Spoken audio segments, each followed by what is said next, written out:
Shalom Bapak Ibu Saudara-saudara yang dikasihi Tuhan dimanapun berada. Kesempatan ini saya hadir lagi menjumpai Bapak Ibu sekalian. Semoga kita semua tetap dalam keadaan sehat dan terus diberkati oleh Tuhan. Kesempatan ini kita akan mendengarkan kesaksian dari seorang Bapak Muslim yang sangat-sangat luar biasa. Ya, di mana Bapak ini adalah seorang yang taat melakukan ajaran agama dan tentunya dia mempercayai bahwa agama Islam adalah agama yang paling benar. Namun yang menjadi persoalan adalah dia tidak memiliki kepastian keselamatan. Di dalam Islam tidak ada kepastian keselamatan. Sehingga mengatakan kalau saya mati nanti ini kemana? Jadi tidak jelas. Namun sungguh luar biasa bahwa dia menemukan di dalam Kristus, ya, ditemukan di dalam kekristenan bahwa ternyata dalam Kristen itu ada kepastian keselamatan. Jadi kalau orang Kristen mati pasti masuk surga. Sedangkan Islam mati itu tidak pasti. Itulah sebabnya ia memilih untuk terima Yesus sebagai Tuhan dan Juru Selamat. Sungguh luar biasa saudara-saudara. Kita dengarkan kesaksiannya berikut ini. Ya, sama-sama Pak. Selamat malam Bapak Ibu Saudara sekalian yang menyaksikan channel YouTube ini. Kami semua bersyukur kita semua bisa berkumpul bersama-sama melalui jalur internet seperti ini ya. Sungguh luar biasa. Saya bersyukur juga diberi kesempatan untuk boleh bersaksi, menyaksikan bagaimana saya bisa bertemu dengan Tuhan dan kemudian dibimbing dan akhirnya percaya kepada Tuhan Yesus sebagai Tuhan dan Juru Selamat pribadi saya. Sebelumnya saya ingin mengatakan ini bahwa apapun yang saya sampaikan pada malam hari ini bukanlah suatu bentuk propaganda, bukan suatu usaha untuk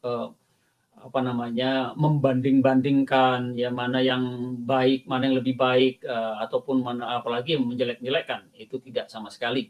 Karena apa yang saya mau sampaikan pada malam hari ini melalui kesaksian hidup saya adalah sekali lagi seperti yang saya katakan, ini adalah kesaksian apa yang saya alami secara pribadi, apa yang saya lalui dan ini semoga bisa sedikit memberikan bantuan bagi teman-teman, mungkin orang-orang yang juga sedang mencari ataupun sedang mempertanyakan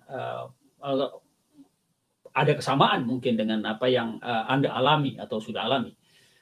Jadi ini adalah sekali lagi kesaksian saya yang saya lalui sendiri, yang saya alami tanpa ada yang coaching saya, mengajarkan saya harus ngomong ini, harus ngomong itu, tidak ada alur hafalan yang saya harus sampaikan, tidak seperti itu. Jadi demikianlah yang saya mau sampaikan terlebih dahulu. Saya juga mau mengatakan bahwa saya ini orang biasa-biasa aja, ya nggak saya bukanlah orang besar, orang yang berpengaruh seperti itu ya, hanya orang biasa-biasa saja, sama seperti kebanyakan dari Bapak Ibu Saudara sekalian yang mendengarkan atau menyaksikan acara ini. Namun saya percaya bahwa setiap orang itu pasti punya cerita dalam hidupnya, dan sebagai orang percaya saya malah melihat dari kehidupan setiap orang bagaimana Tuhan bekerja di dalam kehidupan orang-orang tersebut. Jadi karena itu saya percaya setiap orang punya kesaksian dan setiap kesaksian layak untuk didengarkan. Karena pada akhirnya kita bisa mengambil kesimpulan mestinya bagaimana Tuhan bekerja dan dimuliakan melalui dalam dan hidup orang tersebut. Ya, jadi inilah alasan kenapa saya bersedia untuk membagikan sedikit kisah kesaksian hidup saya. Saya dilahirkan di bulan Oktober di tahun 1959. Jadi tahun ini atau 2020 ini saya berusia genap 61 tahun. Dilahirkan di dalam keluarga Muslim. Bapak ibu saya, kakek nenek saya, paman, seluruh keluarga besar dan besar sekali keluarga saya, semuanya exclusively Muslim. Tidak ada yang beragama lain kecuali beragama Islam. Namun saya juga harus akui bahwa saya tidak dibesarkan di dalam keluarga yang mungkin dalam standar seperti sekarang ini bisa dikatakan sebagai keluarga yang taat di dalam keislaman, atau syariat atau apa istilahnya ya, karena memang keluarga kami keluarga Islam yang moderat, keluarga yang tetap menjunjung tinggi keislaman, namun juga menghormati orang-orang yang beragama lain dan menerima tanpa membeda-bedakan berdasarkan keimanan atau keagamaannya. Demikianlah kami diajarkan dalam rumah atau di keluarga kami oleh kedua orang tua saya, untuk kami bertujuh anak-anak ini saling menghormati, menghormati orang lain seperti kita juga ingin dihormati oleh mereka yang berbeda, khususnya berbeda agama. Jadi agama tidak pernah menjadi isu di dalam keluarga kami, sehingga dalam pergaulan kami bebas bergaul dengan siapa saja. Kami tahu tentu batasan-batasannya, dan itu juga kadang-kala juga disinggung di dalam perbincangan di dalam keluarga. Namun kami tidak pernah dilarang untuk bergaul dengan satu keluarga yang beragama lain, atau karena dari kesukuan yang berbeda atau seperti itu. Jadi ya kami merasa kamilah orang Indonesia mungkin yang sama seperti kebanyakan orang Indonesia lainnya, dikala kami bertumbuh. Saya belajar agama mungkin lebih banyak di sekolah dan bersama oleh teman-teman dan kenalan-kenalan, meskipun saya sendiri tidak pernah ikut pesantren atau apa ya, namun lebih banyak belajar sendiri, bertanya kepada ustadz atau penceramah ya, baik di masjid setelah sholat Jumat, karena jujur saya lebih dulu karena masih muda lebih sering mengutamakan sholat zuhur di masjid Jumatan ya, daripada sholat 5 waktu ya. Jadi saya jujur aja banyak bolong ya kalau sholat 5 waktu, dan itu sangat sulit untuk saya lakukan ketika dengan latar belakang keluarga yang tidak terlalu Islami, dan menuntut tanggung jawab yang besar dan disiplin yang besar untuk bisa melakukan itu secara pribadi. Jadi saya mungkin lebih berkompromi dan memilih sholat Jumat sebagai waktu sholat yang saya usahakan untuk tidak terlewatkan. Keluarga, kalau saya boleh sampaikan, keluarga saya keluarga yang baik, keluarga yang tentu penuh banyak cinta kasih yang dinyatakan di dalam keluarga dengan cara kami ya. Meskipun bapak saya atau bapak kami ini adalah tentara ya, yang selama saya kenal beliau sampai setelah pensiun, beliau adalah tentara sejati, dan saya bangga punya bapak yang berpangkat, apalagi kalau dia pakai pakaian dinasnya ya, dengan bintang tanda jasanya, kalau dalam acara resmi tentunya itu kalau jalan bunyinya cekrek-cekrek itu kayaknya wah keren banget ya. Dan bapak saya dari awal, dari dia masih single, masih jaka, dia sudah ikut berperang untuk kemerdekaan bangsa kita pada waktu itu.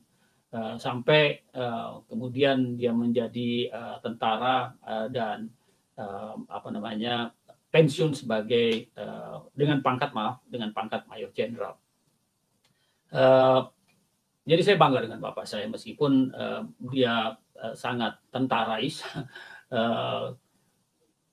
Lebih banyak karena itu kita di keluarga berinteraksi dengan ibu ya, Jadi ibu punya influence, punya pengaruh lebih besar mungkin dari bapak kami, meskipun kita semua tentu hormat dengan bapak kami. Jadi pengajaran seringkali kita dengar datang dari ibu, dan tentunya untuk hal yang keagamaan, untuk khususnya di saat saya masih beragama Islam, kami dapat dari sekolah maupun juga guru agama di sekolah, karena saya beberapa kali juga ngambil les khusus ya, untuk lebih memperdalam lah pada saat itu. Jadi belajar sholat, terusnya belajar doa-doanya dan selebihnya ya, dari guru agama kami, guru agama saya, maaf. Namun saya kalau menuju keislaman bapak saya mungkin lebih Islam yang istilahnya Islam abangan mungkin ya, Islam yang KTP tok ya, karena bapak saya demikian, sehormat-hormatnya saya dengan bapak saya, mungkin bapak saya lebih berat ke kejawen ya mungkin ya, dianggap sebagai apa namanya orang yang mempercayai dan mengikuti lebih banyak ke spiritualitasan suku Jawa di dalam apa namanya bukan keimanan. Kalau keimanannya saya percaya dia juga percaya kepada Allah ya, hanya dia mempelajarinya atau dia mendalaminya melalui kejawen. Jadi dia tidak sholat 5 waktu tentunya, banyak keris di rumah ya, banyak membicarakan hal-hal yang sedikit mistis ya, meskipun bapak saya bukan dukun, hanya memang demikianlah. Saya dibesarkan dengan bapak yang sangat menghormati leluhur, menghormati dan menghargai budaya. Sedangkan ibu saya lebih banyak pengaruh Belandanya. Mungkin ibu saya masih hidup, masih bersama dengan kami dalam usia yang ke-92 tahun. Dibesarkan dengan pendidikan Belanda, berbahasa Belanda tentunya dengan orang tuanya, sehingga mungkin gaya keislaman juga lebih gaya yang apa ya istilahnya ya, yang terpengaruhi dengan banyak hal-hal yang datang atau ada di dalam budaya Belanda atau Indo Belanda yang ada di Indonesia kala itu, sehingga inilah menjadi latar belakang kehidupan keimanan saya ketika saya dibesarkan. SMP atau SMA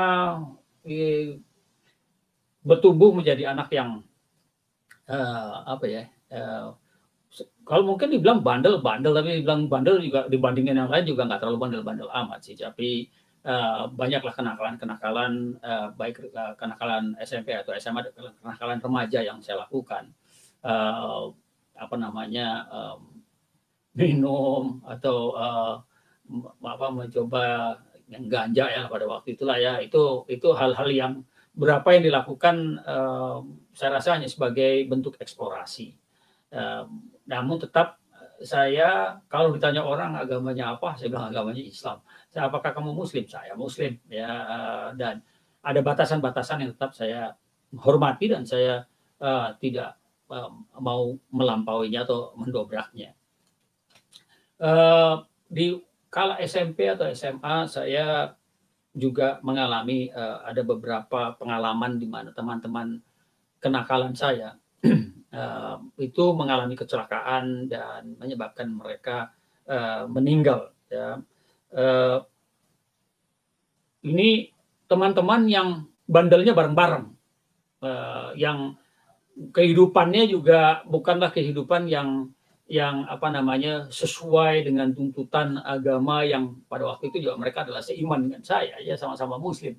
Tapi mereka kayaknya itu juga masih mendingan saya kali ya. Ada banyak hari Jumat yang sholat zuhur yang saya pergi untuk sholat, mereka nggak ikut ya, atau mereka melakukan hal-hal yang tidak apa namanya tidak sesuai dengan keagamaan mereka sekala itu, dan mereka mengalami kecelakaan dan mereka meninggal. Nah itu kemudian membuat saya berpikir di kala saya SMA ya, SMA kelas 2 di tahun berapa itu, 77 ya, 1977. Saya bertanya kepada diri saya, kalau saya meninggal di dalam kecelakaan,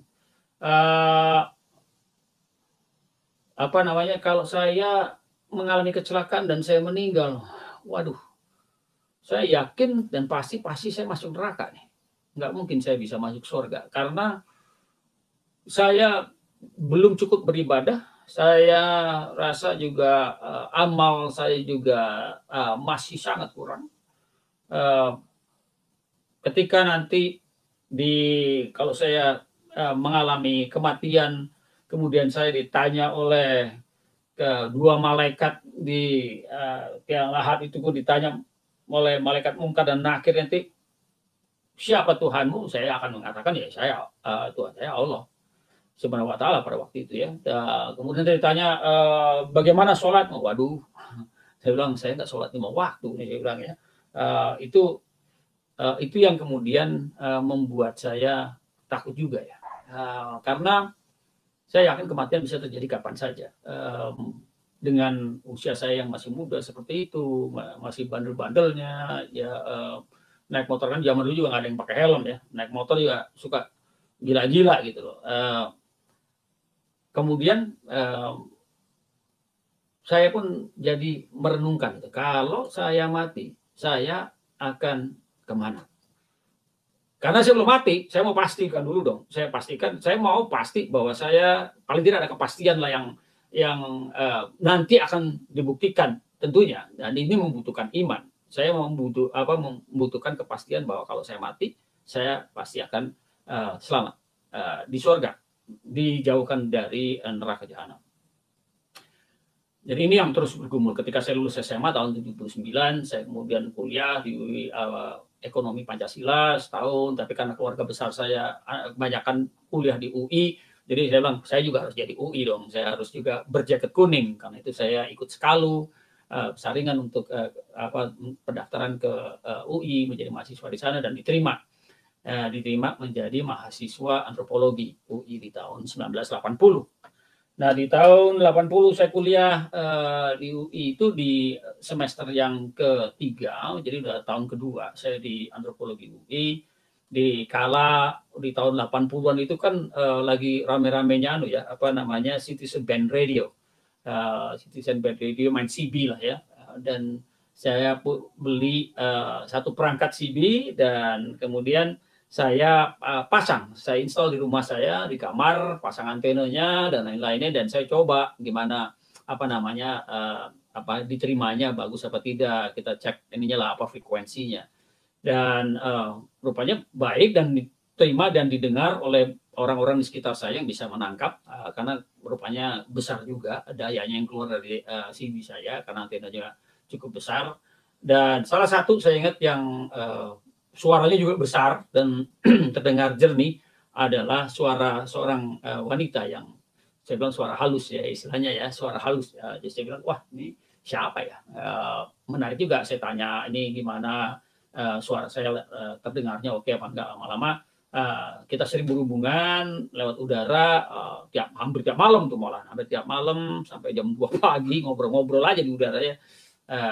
Kan nggak bayar pulsa ini ya. Jadi sering seperti itu, saat ngobrol tanpa terasa kita sudah ngobrol itu sekitar 3 bulanan lah ya, sampai saya udah merasa atau kita udah merasa nyaman kayak pacaran di udara gitu, kita udah ngobrolnya udah enak ya. Tapi kalau di CB kan kita nggak nyadar, yang dengerin juga banyak ya, cuma diem aja semuanya dengerin kita ngobrol. Sampai satu hari saya diundang untuk ulang tahun teman saya. Kebetulan sekarang teman saya itu adalah komisioner di Komnas HAM ya, Ibu Sandra Moniaga. Dia mengundang saya untuk ulang tahunnya dan saya pergi ke sana.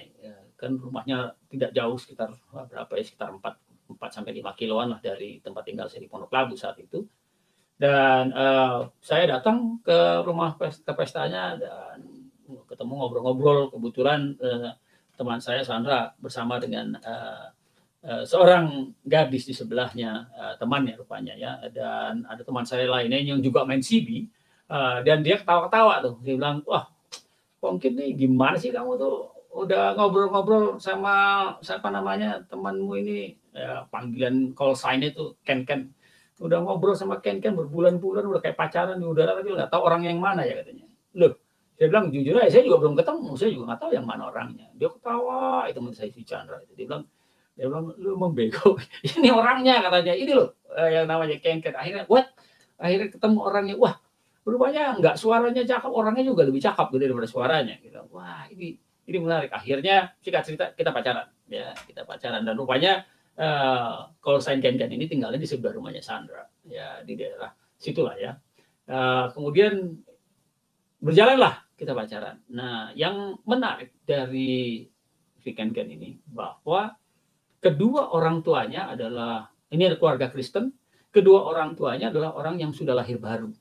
Hidupnya sudah istilahnya udah nggak main-main lah. dengan dunia, udah nggak hanya bermain-main sebagai orang Kristen, tapi memang menghidupi nilai-nilai Kristiani sesuai dengan apa yang diajarkan di dalam Alkitab, di dalam ketaatan kepada Kristus. Nah, ini yang luar biasa buat saya pada waktu itu, karena teman saya banyak yang Kristen juga, ya, banyak yang bandelnya sama-sama saya juga, yang mabuk-mabuk, lebih parah lagi malah mereka ya daripada saya menurut standar saya pada waktu itu.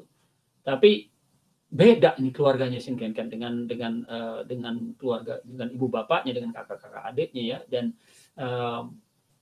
saya jadi sering ngikutin ibadah di rumahnya, ada altar keluarga, doa malam, nggak terlalu malam biasanya, karena mereka biasa doa malam sekitar jam 7-an, jadi saya bisa ikut ya sebelum saya pulang kalau main ke sana. Dan yang saya juga enjoy pada waktu itu adalah ikut PA ya, pemahaman Alkitab yang dilakukan setiap hari Rebo. Tujuan utamanya tadinya sih pengen supaya saya bisa bareng sama dia aja, supaya bisa sebelah-sebelahan, bisa menikmati ini semua bersama-sama dengan dia aja. Kalau dia senang, kalau dia ini membalik, ya saya juga ikut senang lah kalau saya diizinkan untuk bisa duduk di samping dia selama kegiatan-kegiatan itu. Nah, bersamaan dengan itu, sekali lagi, saya dari SMA itu kan sudah bertanya-tanya ya, kalau saya mati, saya kemana nih? Saya surga apa neraka? Jadi saya mempertanyakan betul mengenai hal itu. Di dalam keimanan yang lama, saya tidak bisa yakin, tidak bisa percaya bahwa kalau saya mati, saya akan masuk ke surga, surganya Allah. Jadi karena itu bilang, insya Allah saya akan masuk ke surga. Tapi tidak ada kepastian.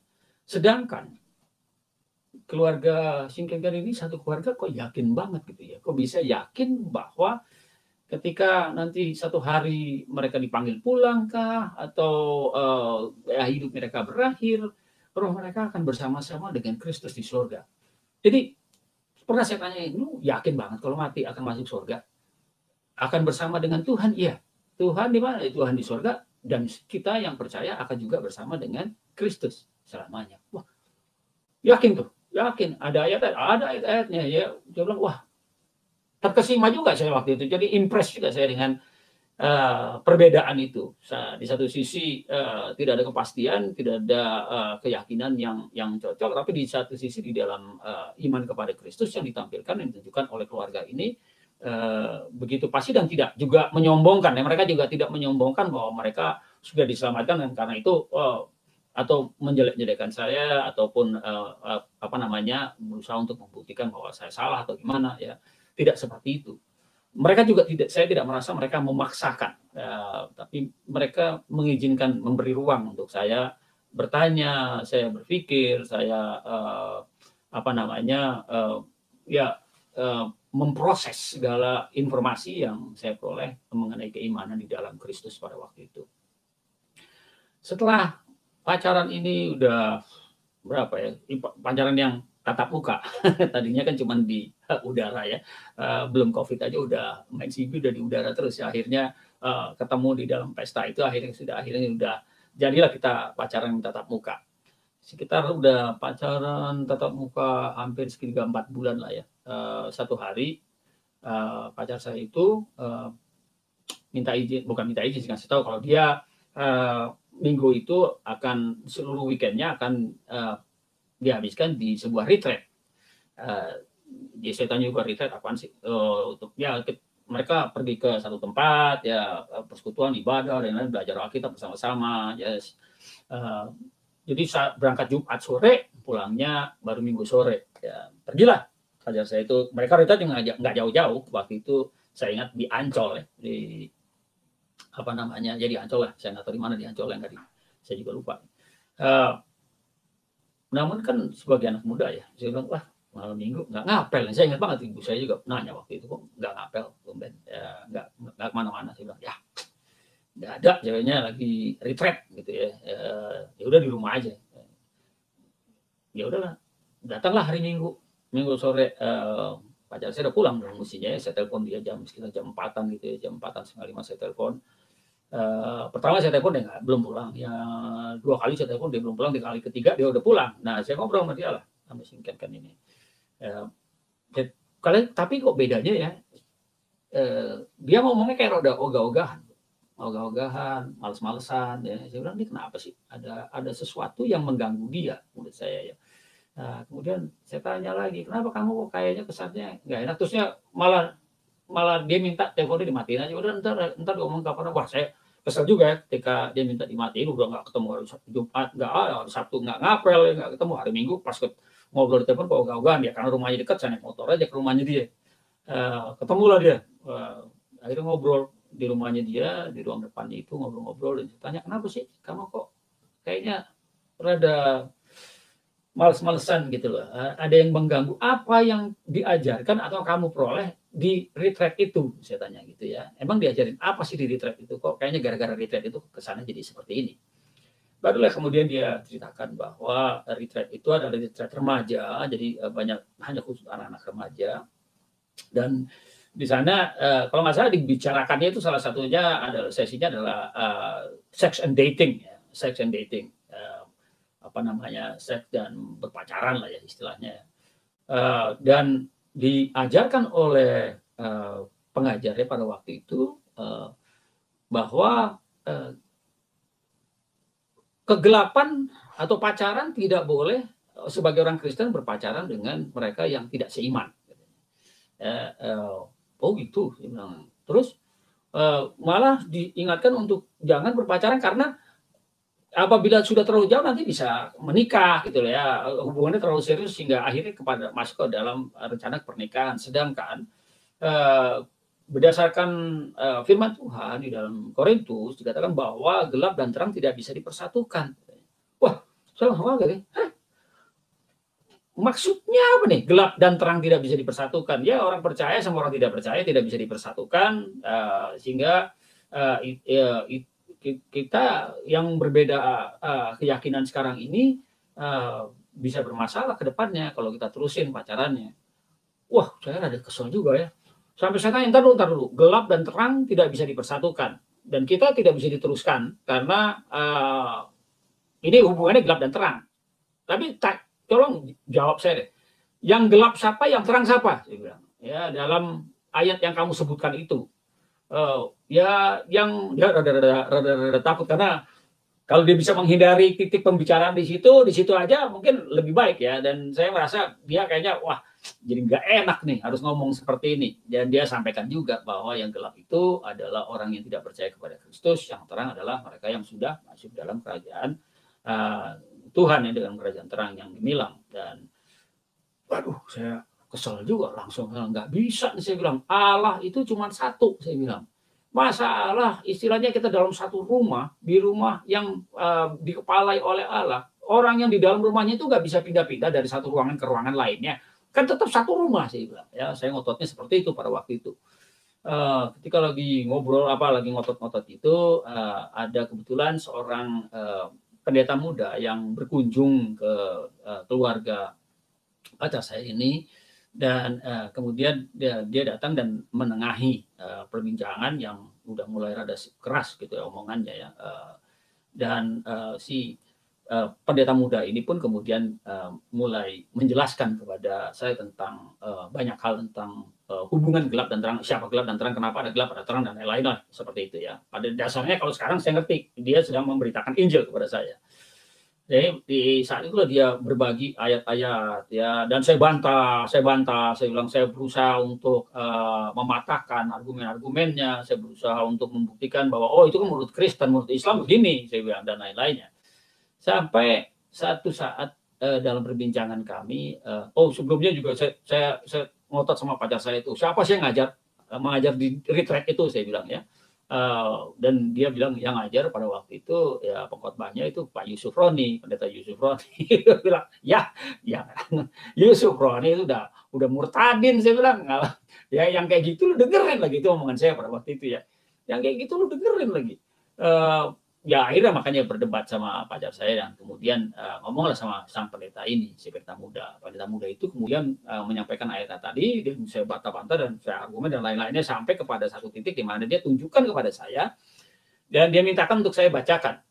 Sekali lagi saya udah ngikutin kebaktian dan udah mulai tahu lah, udah mulai mengenal ya Kristen itu seperti apa ya melalui PA yang saya ikuti maupun juga puji-pujian yang saya nyanyikan bersama dengan pacar saya pada waktu itu.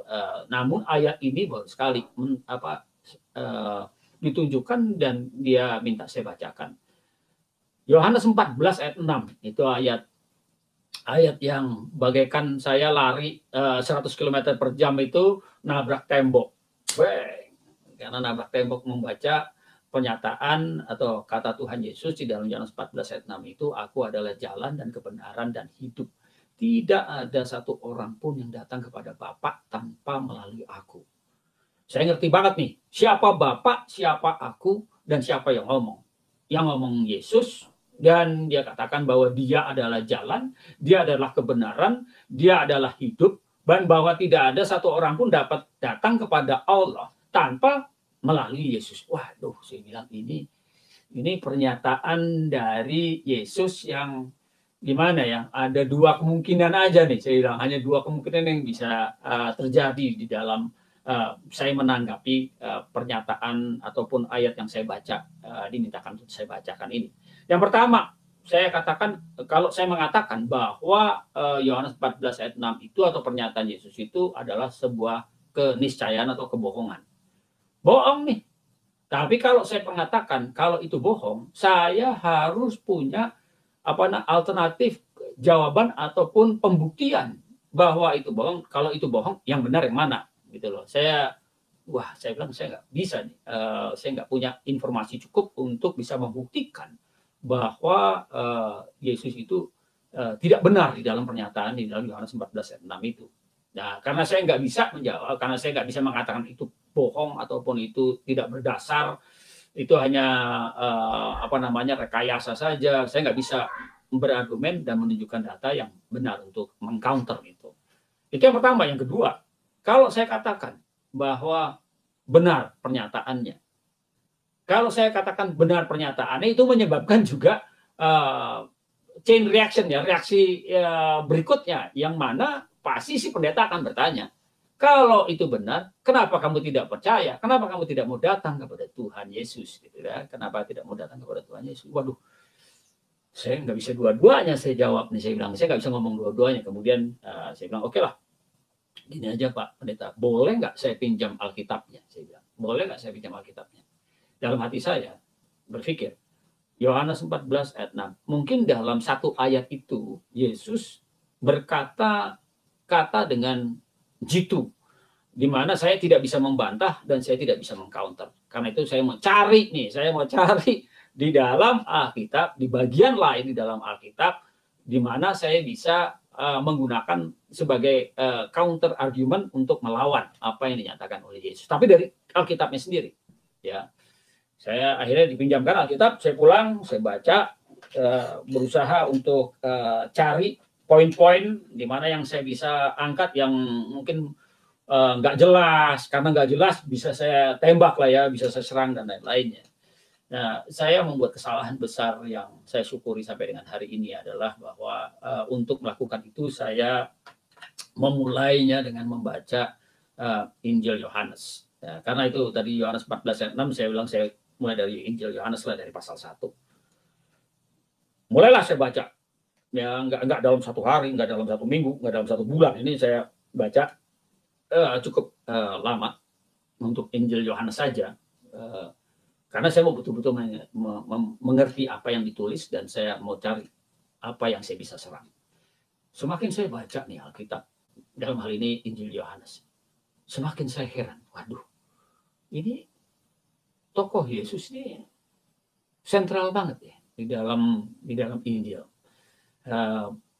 Perkataan-perkataannya tidak ada yang yang membuat keributan atau perkataannya tidak ada yang menuduh atau mendakwa atau melukai hati orang yang mendengar, ya. Tidak kasar ya dari apa yang tertulis di dalam Injil Yohanes itu. Apa yang Tuhan Yesus perbuat atau tokoh Yesus yang berbuat di dalam Injil Yohanes itu semuanya baik ya. Dia menyembuhkan orang, yang buta dicelikkan matanya, yang kusta dibersihkan kulitnya ya dengan kuasanya, yang ketangkap berzina pun tidak jadi dirajam karena perkataan dan wibawa daripada Yesus. Tidak ada yang bisa mematahkan apa yang dikatakan Tuhan Yesus, sehingga mereka yang tadinya mau ngerajam si pezina itu, si pelacur itu pun tidak jadi karena mereka tidak ada yang berani mengatakan, karena Tuhan Yesus di dalam Yohanes 4 itu mengatakan barang siapa yang tidak pernah berdosa ya menjadi orang pertama yang melemparkan batu. Nah, semuanya juga tahu mereka semua telah berdosa, sehingga tidak ada yang melemparkan batu merajam si pelacur ini. Jadi, wah, Islam hebat sekali ya. Kristus terlebih dalam Yohanes 3:16 ya, jelas-jelas katakan karena begitu besar kasih Allah akan dunia ini sehingga Ia mengkaruniakan, memberikan. Ya, Allah memberikan anaknya yang tunggal. Sehingga barang siapa yang percaya kepada Dia, katanya kan di situ, barang siapa yang percaya kepada Dia maka dia tidak akan binasa melainkan beroleh hidup yang kekal. Ada dua hal yang terjadi ketika seseorang itu mengaku iman percaya kepada Yesus berdasarkan Yohanes 3:16 itu. Ini hasil waktu itu saya pelajari ya, bahwa dia tidak akan binasa. Ingat ya, pada waktu itu sekali lagi saya ingatkan bahwa dari sejak SMA saya ini menjadi pertanyaan besar nih buat saya. Ya, kalau saya mati saya masuk mana nih?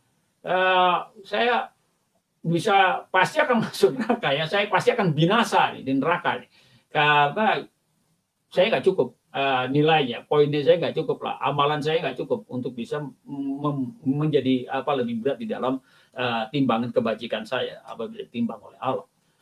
Sehingga akhirnya bilang, wah ini yang pertama itu barang siapa yang percaya tidak binasa, karena dia tidak binasa kemudian melainkan dia beroleh hidup yang kekal. Ini yang saya cari, sehingga saya sedang mencari kehidupan kekal dari apa yang benar datang dari Allah dan disediakan oleh Allah. Dan Yohanes 3:16 inilah kemudian yang juga turut berbicara sangat jelas kepada saya. Dan saya cari ayat-ayat lainnya di dalam Injil Yohanes itu, waduh, heran-heran saya juga, makin banyak aja lagi.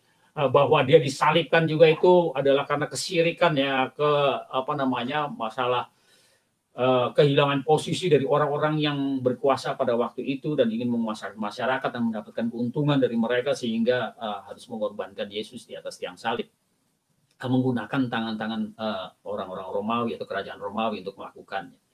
Jadi keji sekali ya. Namun di luar daripada bagaimana Yesus disalibkan, saya juga melihat bahwa ini semua hanya karena di framing aja ya, kalau bahasa Betawi ini jorokin aja, Yesus dijorokin aja. Tapi ada maksud Tuhan di situ, adalah seperti yang disampaikan oleh dia sendiri ya, bahwa dia perlu mati untuk dapat membayar upah dosa dan mematahkan kuasa dosa dari setiap orang, setiap manusia yang khususnya yang mau menerima dan percaya kepada dia. Wah, berarti ini makin lama makin saya jumpai pas ketemuan lagi sama pendetanya, saya udah nggak bisa ngobrol lagi ya. Gimana? Ketemu nggak? Mari kita diskusi lagi. Saya bilang, belum. Saya bilang, saya kasih waktu lagi deh. Saya masih belum mendapatkan. Padahal udah 2 bulanan kali itu nggak dapat juga. Setelah selesai Yohanes, saya baca yang Injil-Injil lain ya, dan tentu aja semakin konsisten lah saya dari 4 Injil itu, kok konsisten bicara tentang Yesusnya. Nah, singkat cerita, sudah berpacaran sama Sinken itu udah sekitar 6-7 bulanan. Kemudian datanglah saat-saat di mana ilmu pengetahuan atau pengenalan saya kepada kekristenan sudah cukup banyak, yang mulai mengganggu pikiran saya, karena saya percaya bahwa hanya ada satu jalan menuju keselamatan, dan tidak mungkin seluruh iman yang ada di dalam dunia ini bisa bersama-sama membawa ke satu tempat di mana Allah berada di surganya. Hanya satu yang benar, dan saya harus memastikan mana yang satu itu, gitulah.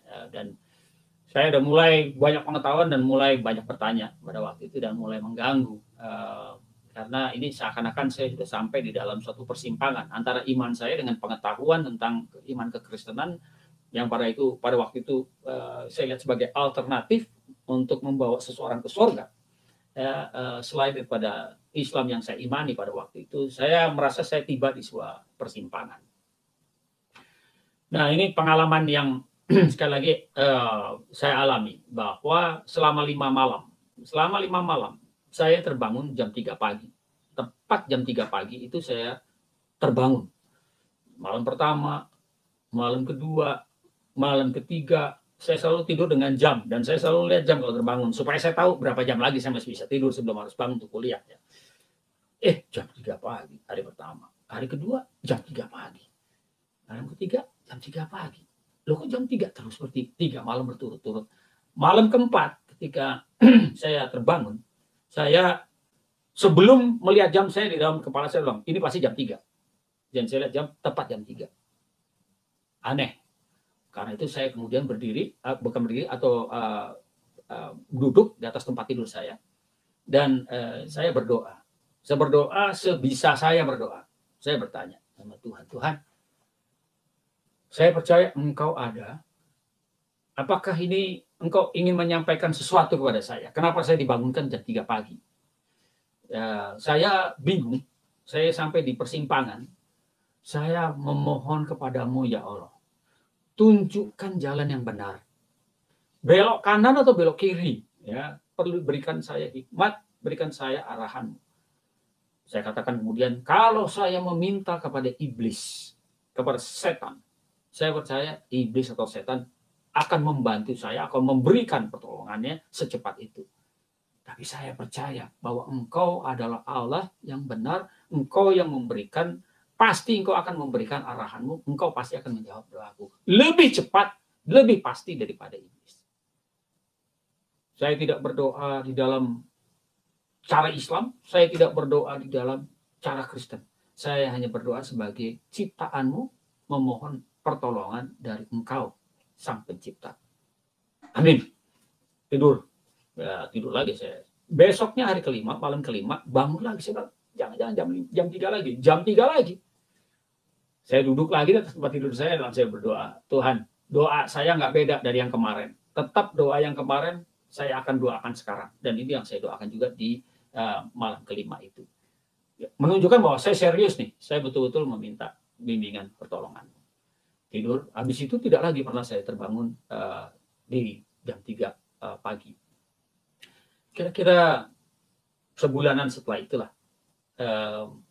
mungkin nggak nyampe sebulan nih, sekitar 3 mingguan, saya dengar ada acara di YPPI di Batu Malang, kebaktian tahunan istilahnya, yang mana keluarga pacar saya bersama dengan dia akan melakukan perjalanan darat dengan 3 kendaraan, karena ada saudara-saudaranya mau ikut dari Jakarta menuju ke Batu Malang. Dan wah, saya bilang tuh, enak juga nih kayaknya ikut dengan mereka ya.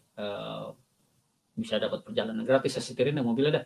Kecuali dapat gratis, saya bisa jalan-jalan ke Malang, ke Batu Malang, tapi juga bisa berjalan bersama-sama dengan pacar saya. Tapi yang paling utama, saya ingin lebih tahu mengenai kekristenan. Saya minta izin kepada orang tua saya, tentu tidak diizinkan, karena saya bilang saya mau mencari kebenaran. Karena itu saya minta izin untuk bisa pergi ke Batu Malang bersama dengan keluarga pacar saya. Oh, nggak diizinin. Kamu kan Muslim, ngapain kamu harus pergi ke acara-acara orang Kristen? Jauh pula di Batu Malang. Wah, saya bilang saya minta baik-baik, nggak dikasih. Akhirnya malam hari itu jam 2 pagi, saya lompat dari jendela kamar saya, ngelompat pagar, jalan kaki malam-malam tuh jam 2 pagi ke rumahnya pacar saya. 5 km jalan gelap-gelap tuh, sampailah di sana tepat waktu lah sebelum kemudian mulai beranjak jalan kendaraan ke Malang, Batu Malang. Tapi sebelum saya meninggalkan rumah itu, saya membuat nota, ya, minta maaf kepada ibu saya karena saya telah kabur dari rumah. Saya bilang saya nggak mau pesta-pesta, bukan mau mencari kenikmatan dunia, tapi saya lagi mau mencari kebenaran. Jadi maaf, izinkan saya, mohon doa restunya supaya saya bisa kembali lagi nanti dengan selamat. Itu yang saya tinggalkan di dapur di rumah saya, di rumah kami.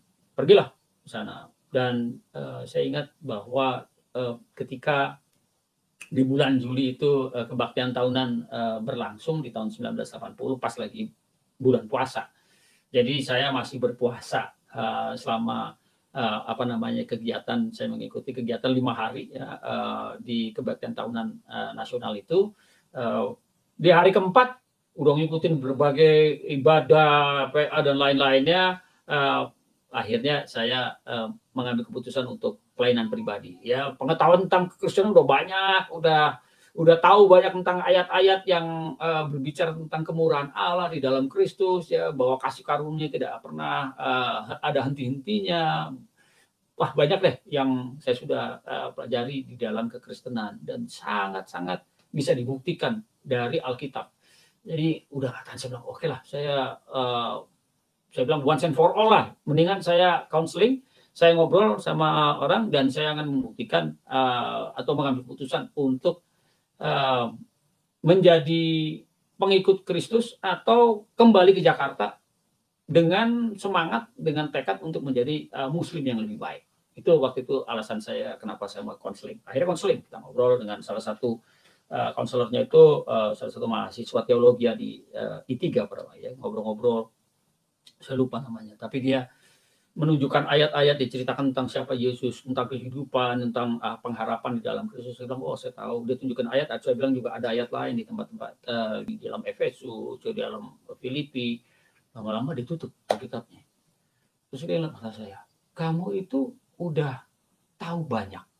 Kamu sudah tahu banyak tentang keimanan di dalam Kristus, pengharapan di dalam Kristus, keselamatan di dalam Kristus. Tapi kenapa sampai saat ini kamu masih belum berani membuka hati untuk mengundang dia menjadi Tuhan dan Juru Selamat?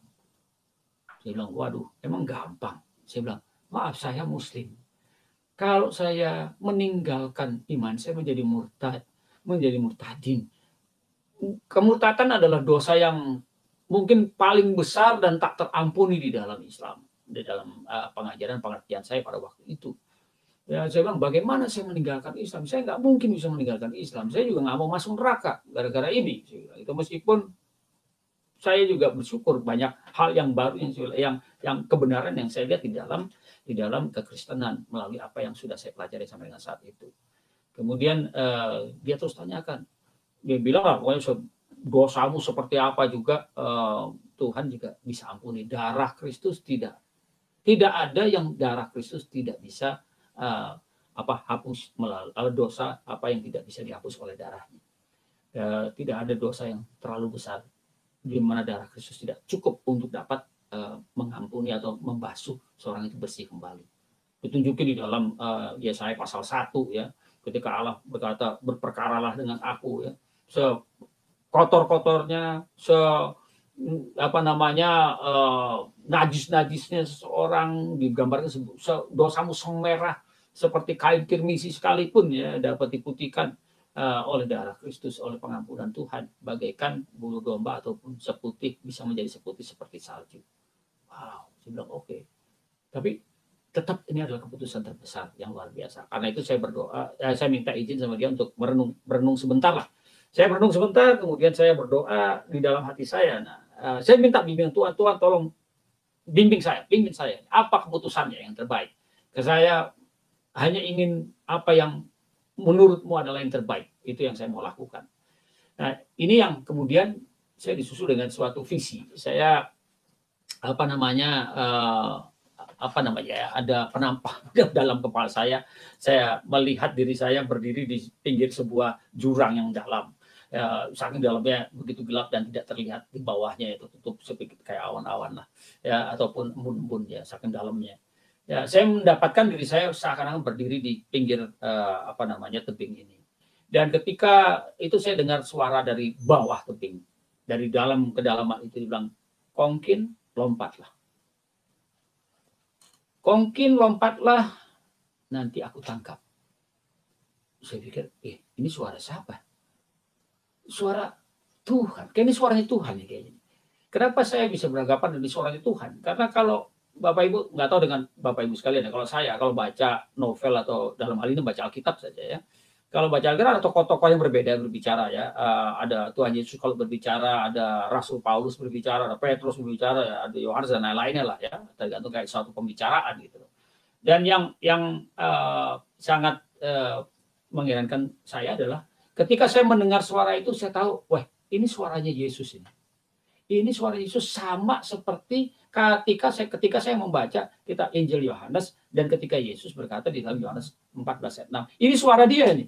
Jadi saya bilang itu suara Tuhan yang memintakan saya untuk melompat. Dan oleh karena itu bilang, Tuhan, aku akan lompat, tangkap ya. Kalau Tuhan tidak tangkap saya tidak mau percaya lagi sama Allah. Yang mana aja, dari agama manapun. Karena menurut saya kayak suicide ya. Kalau udah lompat itu sebagai apa namanya, ya kita bilang sekarang langkah iman. Dan setelah itu berhenti vision saya di dalam benak saya. Wah, suatu konfirmasi yang saya butuhkan di saat dia menantang saya. Siapkah kamu menerima Yesus sekarang?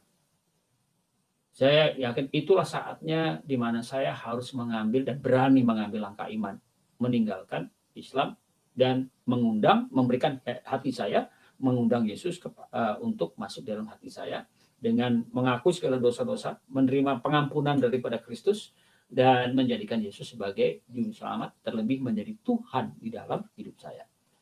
Masuklah ke dalam hati saya, setelah berdoa dan lain-lainnya, terus saya tanya, jadi sekarang saya sudah Kristen. Ada nggak ayat-ayat yang saya harus baca? Ya nggak ada. Kamu kan tadi sudah berdoa, kamu sudah mengundang. Malah dia tanya, di mana kira-kira Yesus sekarang? Oh, di dalam hati saya. Karena saya sudah mengundang dia menjadi Tuhan dan Juru Selamat pribadi saya. Dan dia bilang, itulah yang terjadi. Yesus sekarang sudah di dalam hatimu. Sesuai dengan undanganmu. Wah, kalau gitu saya udah Kristen dong. Dia bilangnya, puji Tuhan. Saya bilang, wah, saya udah Kristen ya. Nggak ada kembang api, nggak ada bintang-bintang jatuh dari langit juga ya dengan peristiwa itu, biasa-biasa aja ya. Namun ada sukacita yang saya rasakan pada waktu itu yang kayaknya sukacita yang mirip-mirip saya, tapi nggak seperti itu ya. Wah, itu terjadi di tanggal 16 Juli 1981. Saya menjadi orang percaya. Jamnya juga saya ingat tuh jam 15.20, jam 15.20, jam 3 sore 20 menit. Saya menjadi orang percaya, menjadi pengikut Kristus. Wah, luar biasa, sukacita. Ya, keluarga dari pacar saya juga rupanya udah nunggu. Dia tahu, mereka tahu saya mau konseling. Mereka sudah menunggu dan mereka udah lihat dari jauh bagaimana saya jalan senyum-senyum ya, senyum-senyum gitu. Wah, ini sudah dibilang, sudahkah? Itu saya ingat ibunya bertanya, sudahkah kamu menerima Yesus? Saya bilang sudah. Wah, puji Tuhan ya, kita merayakan bersama-sama. Nah, pulanglah kembali ke Jakarta. Udah 9 hari setelah jalan-jalan ke Surabaya dan akhir dari Surabaya malam lagi kita pulang kembali ke Jakarta. Makin dekat ke Jakarta makin dagdikduk dong saya, karena saya kabur dari rumah kan. Saya bilang, waduh, deg-degannya makin kencang nih, apalagi sampai Kerawang yang dikit lagi nih. Saya pun berdoa berkali-kali dan doa saya kepada Tuhan begini, Tuhan, kalau sekarang ini saya sudah ada di tendamu dan Tuhan sudah di dalam hatiku, Tuhan, saya minta satu boleh nggak? Saya minta mujizat dari Tuhan boleh nggak? Saya tahu bapak saya galak banget, namanya tentara. Ibu saya juga orang Jawa Timur lagi ya, aduh itu juga galak banget. Saya bilang mampus nih, kalau saya pulang pasti dimarahin. Saya bilang, Tuhan, saya minta ini nih, jangan, saya minta mujizatnya supaya ibu saya tidak marah, bapak saya tidak marah. Kalau mereka tidak marah ya Tuhan, itu udah luar biasa mujizat buat saya lah. Saya bilang, itu yang saya mintakan. Akhirnya saya pulang sampai rumah, sore-sore itu jam 3, jam 4-an gitu lah saya masuk rumah. Kan rumah saya itu jalan dari pinggir jalannya ke rumahnya cukup jauh. Jalannya ada kakak saya di situ, kakak laki saya bilang, "Weh, pulang juga lo." Mampus lo, bentar lagi matiin lo sama ibu katanya. Wah, tambah dagdikduk sudah, aduh, makin lemas nih dengkul saya nih, ulang nih. Tapi ya udahlah, saya pikir kalau sore-sore gini biasanya ibu bapak saya masih di kamar, masih ngobrol-ngobrol apa gimana. Saya mau lewat samping nih, nggak lewat pintu depan. Saya mau coba masuk dari jendela lagi, bego juga. Tapi malah saya lewat pintu samping, rupanya ibu saya pas lagi di situ lagi nyiramin tanaman. Loh, jarang-jarang dia kaget, melihat saya juga kaget. Aduh, anak ibu pulang lagi katanya. Gimana? Oh, malah dipeluk ya, malah dipeluk dan dicium. Gimana kamu udah makan? Gila, ditanya kamu ke Surabaya ke rumahnya nenekmu enggak? Katanya ada. Ya. Saya bilang, Bu, aku capek deh, aku mau istirahat dulu ya. Ya udah sana cepetan mandi dan lain-lain. Ya udah di kamar makan malam, saya juga nggak ikut makan malam, saya pikir kalau malam dimarahin malah Sintannya. Besokannya lagi nggak pernah juga ibu bapak saya marah sama saya tentang kabur saya dari rumah. Tapi saya juga nggak berani bilang kepada mereka kalau saya sudah menjadi orang Kristen, menjadi orang percaya. Sampai satu hari saya mandi, saya keluar dari kamar mandi. Biasalah suruh keluar dari kamar mandi. Begitu keluar di depan kamar mandi ada ibu saya menanti saya. Bu, dia bilang, kenapa? Langsung ditepak kepala saya, dijitak malah kepala saya, cetok, dipukul gitu. Dia bilang, loh, aduh, kenapa nih? Saya bilang, kenapa? Dia bilang, Jangan kenapa-kenapa kamu. Saya dicewer, kuping saya dijewer, digiring sama ibu saya. Dibawalah saya ke kamar saya karena kamar mandi itu nggak jauh dari kamar saya. Dibuka di depan di pintu kamar saya itu melihat ke dalam di meja saya, meja belajar itu, dia bilang, itu 2 buku hitam itu Alkitab ya? Saya bilang, iya, itu Alkitab. Kamu ini sekarang sudah Kristen? Iya, aku menjadi Kristen ketika aku pergi ke Batu Malang. Wah, tambah marah dia, marah-marah lah. Kamu memalukan keluarga. Yang ngomel ibu saya malah kan. Ulang, Bu, maaf Bu, boleh nggak saya mengatakan sesuatu? Bu, kalau dengan keputusan ini saya masuk neraka, saya bilang, ibu, bapak, dan kakak adik gak ada yang bisa bantu. Tidak ada satu orang pun dapat membantu saya, menyelamatkan saya kalau saya gara-gara ini saya masuk neraka. Tapi sebaliknya, kalau gara-gara ini saya masuk surga, ibu, bapak, dan kakak adik semua keluarga besar masuk neraka karena tidak beriman kepada Yesus Kristus. Saya nggak bisa bikin apa-apa juga. Itu sudah terlambat. Karena semuanya harus ditetapkan di kehidupan sekarang ini sebelum kita mati. Wah, tambah dipukul lagi saya bilang. Gak usah khotbah di tempat ini. Di rumah ini kamu dilarang. Ya, waduh. Saya bilang, ya udah, gimana jadi maunya ibu? Gue bilang, kalau memang saya begitu mempermalukan ibu bapak, terlebih kepada keluarga besar, dan saya harus keluar dari rumah ini, saya mau keluar lah. Izinkan juga saya keluar. Tapi saya tidak akan pernah meninggalkan iman saya di dalam Kristus. Tidak mungkin saya bisa meninggalkan dia.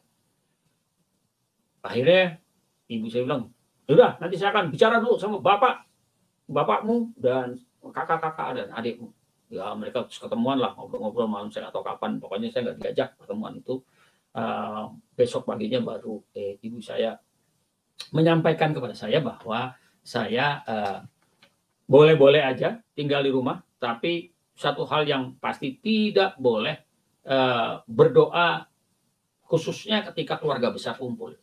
Ya, itu buat dia, wah ini akan mempermalukan keluarga besar, ya, atau keluarga Atmojo lah, ya, keluarga bapak saya.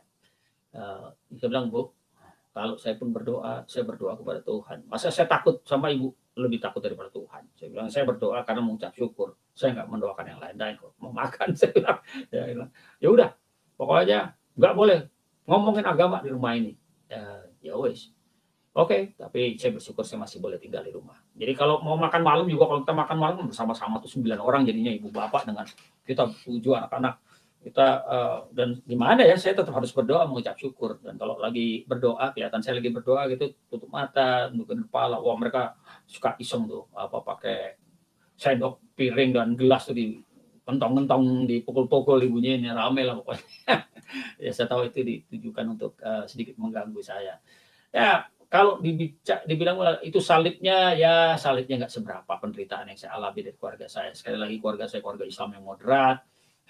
Tapi tetaplah ya, saya selalu diajarkan bahwa nanti kalau penghakiman, nanti yang diminta pertanggungjawabannya untuk keimanan anak-anaknya adalah ibu saya. Jadi ibu saya merasa kayak gimana gitu ya, kayak kamu tuh menjerumuskan aku di hadapan Allah katanya dengan perilaku begini, meninggalkan iman dan menjadi orang Kristen. Aku ngomong apa nanti? Ya, gue bilang nggak usah ngomong apa-apa, bilang aja anaknya percaya sama Yesus. Ya. Akhirnya ya begitu, keluarga saya menerima saya, dan kakak-kakak saya juga nggak terlalu apa gimana dengan saya, cuman mereka ngelihatnya ya karena saya biasa bandel ya, biasa apa namanya kayak kelakuan yang nggak normal, nggak terpikirkan, seakan-akan begitu ya, mereka pikir ini salah satu daripada kenakalan saya aja. Nah, kemudian saya selalu kan ingin, Pak, kita kalau baru bertobat selalu ingin memberitakan Injil. Karena itulah saya juga mau dong memberitakan Injil kepada kakak saya, kepada ibu saya kalau bisa, kepada apalagi bapak saya dan adik-adik saya. Cuma kan mereka nggak mau dengerin ya, semuanya kalau udah ngomong agama keluar dari kamar lah atau apalah ya, atau bilang nggak usah ngomong lu, atau dan lain-lainnya. Tapi kan keinginan itu tetap selalu ada dan besar di dalam hati saya. Jadi karena itu saya beli traktat aja. Saya beli traktat yang traktat kan judulnya macam-macam ya, dan selalu menarik ya, sudah kamu diselamatkan, atau ada gambar neraka gitu ya, itu yang serem-serem tuh ya. Nah, ini traktat-traktat ini saya sengaja sebarin aja. Saya taruh di kamar mandi lah, saya taruh di itu apa namanya ya, kalau lagi nongkrong kan jadi bisa ada bacaan kan, di atas majalah saya taruh lah, di ruang makan, di laci tempat sendok dan garpu, ya macam-macam tempat tidur. Jadi mereka suka kembali kepada saya, "Nih, saya nemu nih di kamar mandi, ini buku kamu kan pasti kan?" "Oh iya," ini saya cari-cari, padahal sengaja ditaruh di situ. Ya itu salah satu cara saya untuk memberitakan Injil. Ya sudah dari tahun berapa 81 sampai dengan hari ini mereka belum ada dari keluarga saya yang menerima Kristus. Orang pasti berpikir, terus pacarannya gimana dong sama si Ken Ken? Ini dia nih.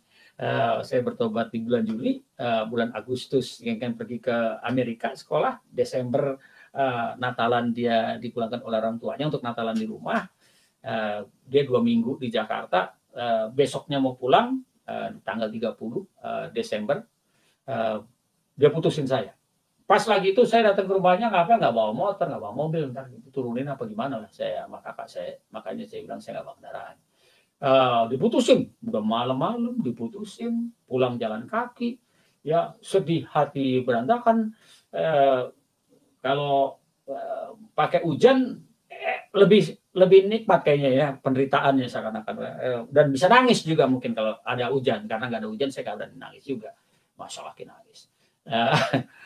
Terus waktu sedih-sedihnya saya diputusin lagi berjalan pulang itu yang 5 kilo sendirian itu, terus langsung teringat saya bilang kepada saya, melalui pacaran dengan dia, saya akhirnya diperkenalkan kepada Yesus, dan melalui keluarganya saya kemudian mendapat kesempatan untuk mengaku iman percaya kepada Yesus.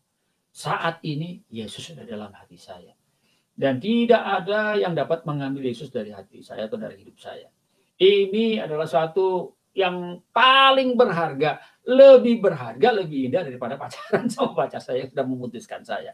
Ya puji Tuhan, saya lagi itu saya jalan bilang langsung tiba-tiba kayak orang gila aja dari sedih-sedih langsung ngajak puji Tuhan. Saya ingat banget malam-malam sekali jalan itu saya gini angkat-angkat. Terima kasih Tuhan bahwa saya sudah percaya bahwa nama saya sudah tercantum dalam kitab kehidupan. Ya saya bilang wah puji Tuhan lah. Akhirnya ya gitulah perjalanan iman saya terus berlanjut sampai satu hari sebenarnya lucunya dari waktu saya pacaran saya belum mengaku iman percaya, dan di keluarganya pacar saya ini mendapat kunjungan dan mereka menyediakan penginapan sih untuk beberapa orang dari pelayanan kapal Logos ya dari OM, Operation Mobilization. Ada kapal Logos, kapal penginjilan yang bersandar di Surabaya kalau nggak salah, dan beberapa dari mereka ada yang pergi ke Jakarta dan menginap di rumahnya pacar saya ini. Dan salah satu dari mereka yang menginap itu adalah orang Singapura namanya Lawrence Tong. Nah, Lawrence Tong itu ngobrol-ngobrol sama saya. Waktu itu saya masih belum percaya, belum menjadi Kristen ya, udah tinggal berapa sebulan sebelumnya lah kira-kira ya. Ngobrol-ngobrol sama saya dan saya sangat impress dengan pelayanan yang mereka lakukan.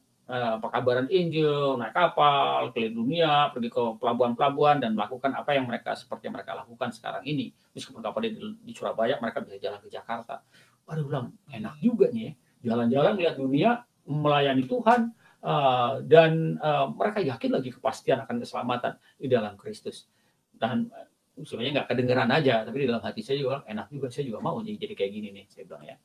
Nah, akhirnya saya bertobat, saya menjadi orang Kristen, dan sejak dari hari pertama, kerinduan saya adalah memberitakan Injil. Nggak fair kalau hanya saya saja yang mendapat kesempatan untuk mendengar Injil dan mengambil keputusan untuk percaya ketika dilayani. Saya juga harus memberi kesempatan kepada orang untuk mendengar siapa Yesus, supaya mereka juga bisa mengambil keputusan mau beriman percaya kepada dia atau tidak. Ya, saya teringat akan Roma pasal 10 ya, bagaimana orang bisa diselamatkan ketika dia tidak memanggil Yesus, bagaimana dia bisa memanggil nama Yesus kalau dia tidak tahu, karena tidak pernah ada orang yang menyampaikan kepada dia. Dan bagaimana orang bisa menyampaikan berita Injil kepada dia kalau tidak diutus gitu. Wah, itu kan ada apa namanya rantaian tanggung jawab dari gereja untuk mengirim seseorang atau mengutus seorang untuk memberitakan Injil. Jadi saya bilang juga dari awal saya bilang orang harus dengar Injil supaya banyak orang seperti saya yang mencari itu bisa menemukan sebenarnya Tuhan yang menemukan saya sih, bukan saya yang menemukan Tuhan. Ya, kemudian bisa percaya kepada Dia. Itulah menjadi awal dari kerinduan saya untuk menjadi penginjil atau menjadi pemberita Injil. Masuk sekolah perhotelan, karena saya bilang saya mau seperti Lawrence Tong itu, ya, menjadi pemberita Injil, melihat dunia, ya, melayani Tuhan, melihat dunia, mengunjungi ke sana sini, dan mempunyai keahlian. Nah, keahliannya apa? Saya bilang saya perlu keahlian di mana setelah saya melakukan itu semua, saya masih punya skill atau keahlian untuk sebagai modal dalam kehidupan saya. Saya kemudian keluar dari antropologi, karena di antropologi setelah saya jadi Kristen nggak cocok lagi dengan pahamnya antropologi, ya. Dalam antropologi kan Soko Guru istilahnya apa namanya, tiang pilar utamanya itu kan adalah teori Darwin, ya, bahwa manusia itu berevolusi dari kera, dari monyet, dari binatang, dari kera, dari monyet, dari yang berjalan dengan kaki, akhirnya Pithecanthropus menjadi punya tulang belakang yang bisa berdiri, berjalan dengan dua kaki, dan akhirnya menjadi manusia seperti sekarang jadi Homo sapiens. Saya bilang, wah, nggak bisa nih saya sebagai orang yang beriman, percaya pada kreasi, ada penciptaan daripada Allah, dari yang tidak ada menjadi sesuatu yang hidup. Masa harus percaya juga pada waktu yang bersamaan bahwa manusia datang dari monyet. Saya bilang, wah, saya nggak bisa. Saya ngobrol sama salah seorang dosen di antropologi pada waktu itu. Saya bilang, Pak, benar nih Pak, apakah kita harus pegang habis-habisan nih teori bahwa apa namanya, kita semua datang dari monyet? Ya. Oh, itu teori yang terbuktikan, menurut dia demikian. Terbuktikan, terjumpa fosil-fosil dan lain-lainnya, dan ada ilmunya, ya, dari Pithecanthropus erectus, Mediana, ada lainnya ada. Saya bilang, wah Pak, itu kan teori Pak. Saya bilang, kenapa enggak penciptaan, kisah penciptaan yang dilakukan oleh Allah itu juga bisa dijadikan teori pendamping daripada teori Darwin? Oh, nggak bisa, kata dia. Itu bukan teori. Untuk yang itu perlu keimanan, perlu iman, katanya. Apa yang perlu diperlukan oleh iman, perlu pakai iman, nggak perlu pakai, bukan sains, kata dia. Yang pakai iman itu bukan sains. Saya bilang, wah, masa sih Pak, mau isahkan dulunya bisa dianggap sebagai teori. Emang Bapak percaya Bapak dulu dari monyet? Saya bilang gitu. Kalau sekarang Bapak ini manusia jadi dosen, Bapak dulunya ancestors Bapak, leluhurnya dulunya monyet. Kalau Bapak percaya itu Bapak aja lah, saya enggak lah. Saya bilang, saya ciptaan Tuhan aja. Wah, dia marah. Saya ngomong gitu. Akhirnya ya udahlah, nggak bisa nih saya jadi antropologi. Saya keluar dari antropologi, saya minta izin dari orang tua saya. Saya kemudian pindah ke Bandung, mengambil apa namanya, sekolah perhotelan, ya, di Bandung NHI, ambil kitchen, karena saya memang sebenarnya dari dulunya pengen jadi juru masak gitu. Entah kenapa saya harus nyasar 3 tahun kemana-mana. Akhirnya saya juru masak, belajar masak, dan lulus tahun 85. Tahun 86 saya bergabung dengan kapal Dulos. Ya, tadi Logos, ini ada Dulos, 2 kapal dari Operation Mobilization yang melakukan penginjilan ke seluruh dunia. Saya bergabung dengan kapal Dulos waktu itu di Kamerun, di Afrika, di tahun 86. Dari tahun 86 targetnya cuma 2 tahun, tapi ujung-ujungnya saya berada di pelayanan kapal selama 8 tahun. Itulah yang kejadian dalam hidup saya yang luar biasa. Wah, kalau ada yang bertanya, mengalami mujizat nggak? Wah, mujizat. Saya nggak pernah mengalami mujizat-mujizat yang besar-besar, ya, kayak membangkitkan orang mati atau sembuh dari sakit yang terminal atau seperti apa. Tapi menurut saya, buat saya, keselamatan di dalam Kristus aja adalah suatu mujizat yang luar biasa. Ya, sebenarnya dalam ekonomi Tuhan atau dalam standar Allah, mujizat itu suatu hal yang biasa yang dilakukan. Kita aja yang menganggap itu sebagai mujizat, ya, suatu hal yang luar biasa. Tapi buat Allah kan biasa-biasa aja. Demikianlah dia, demikianlah Allah bekerja. Tapi saya mau memuliakan Tuhan dengan mungkin mujizat yang saya alami tahun lalu, ketika saya kena serangan jantung di bulan November tahun 2019. Jantung saya berhenti 4 kali. Ya, jantung berhenti 4 kali itu, saya ingat yang keempat itu terjadi di atas meja operasi ketika saya sedang dipasang ring. Karena apa namanya, mampetnya udah 99%, makanya perlu di ring secara cepat pada waktu itu. Wah, itu berasa banget, saya udah kayak mau tertidur dan mau terlelap dan sedang melayang mau pergi gitu, ya. Dan saya dengar suara meskipun mata saya tertutup, saya dengar suara panggil Pak Wongkin, panggil bangun. Ya, terus dipompa dada saya untuk membangunkan saya lagi, dan saya tersadar. Menurut saya itu mungkin adalah juga mujizat, meskipun sesuatu hal yang biasa yang dilakukan oleh Tuhan. Tapi wah, itu adalah hal yang luar biasa yang kemudian saya merasa saya diberikan kesempatan kedua dalam hidup ini. Semakin lagi untuk mendedikasikan diri untuk pelayanan. Mujizat lainnya yang saya alami dalam pelayanan Bulos ya, contohnya ya, ketika saya memberitakan Injil di Afrika Selatan di Cape Town, bahasa Inggris saya patah-patah, lebih banyak patah daripada lurus ya.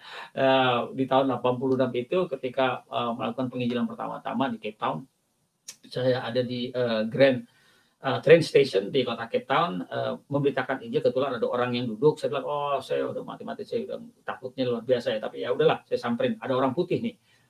Ingat pada waktu itu 86 itu Afrika Selatan masih memberlakukan politik apartheid ya, pemisahan berdasarkan warna kulit.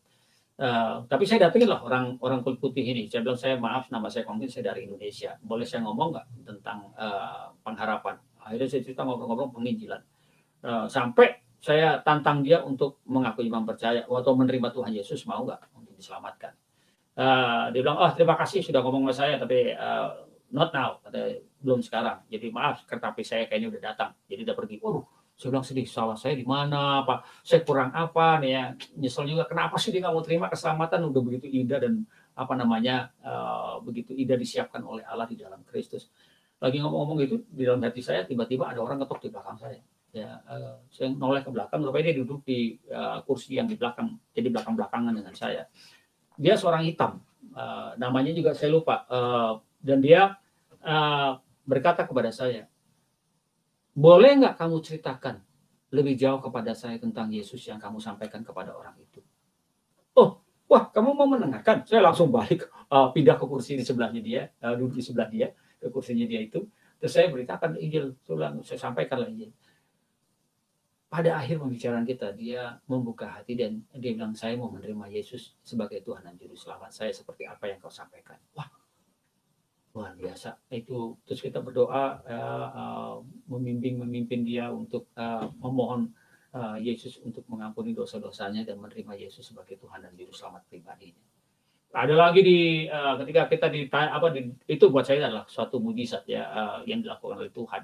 Ada lagi di Dar es Salaam di Tanzania, ada kapal ya di dekat kami yang krunya orang Indonesia. Jadi mainlah mereka ke kapal kami nyari orang Indonesia, karena kan kapal kami ada 225 orang dengan berbagai-bagai kewarganegaraan. Jadi dia pikir pasti ada orang Indonesia aja. Ya udahlah, saya bergabung dengan akhirnya saya kenalan, saya undang, terus saya pindah gantian, saya mengunjungi kapal dia. Nah, di kapal itu saya beritakan Injil, dan di saat itu juga dia mau menerima Tuhan Yesus sebagai Tuhan Juru Selamat pribadinya dia. Karena dia tahu dia adalah orang yang penuh banyak dosa dan dia harus rubah hidupnya setelah mendengar Injil diberitakan. Akhirnya dia meminta, bisa nggak saya menerima Yesus.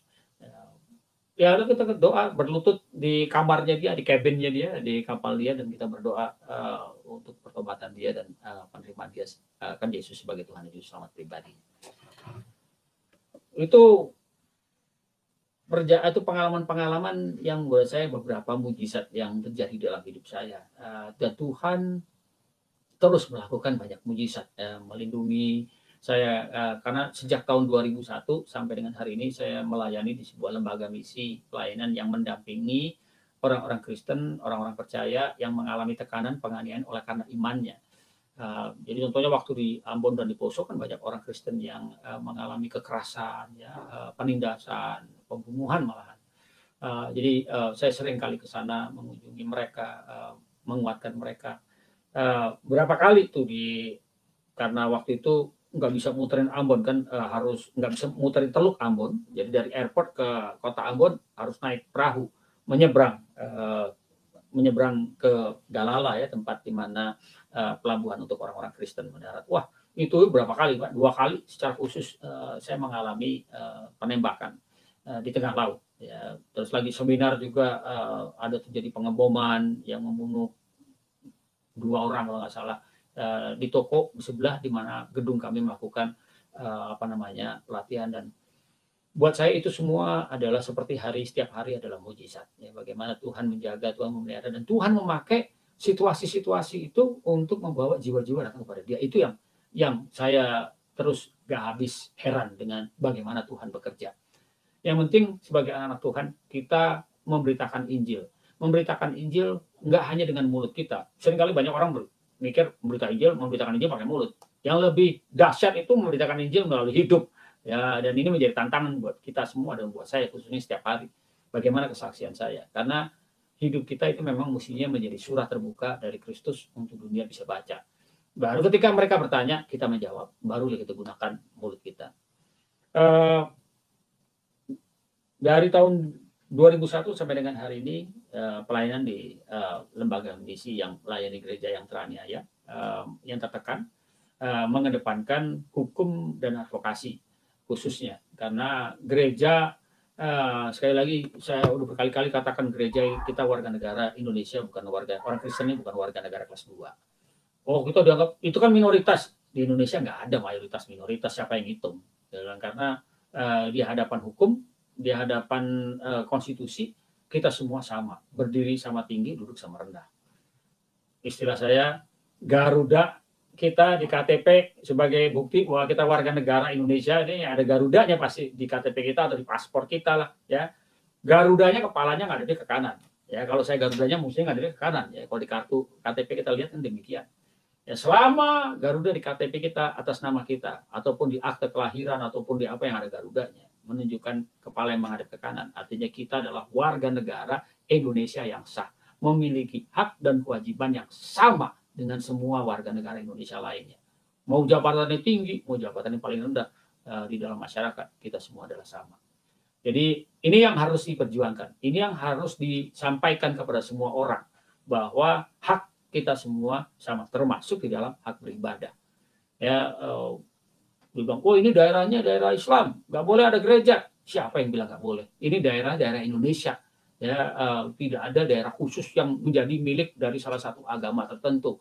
Di Bali ini adalah Bali adalah pulau orang Hindu. Ya kan nggak juga. Ada orang Islam juga, ada orang Buddha juga, ada orang Kristen juga, ada orang Katolik juga, ada orang macam-macam. Ada yang nggak beragama juga banyak di Bali.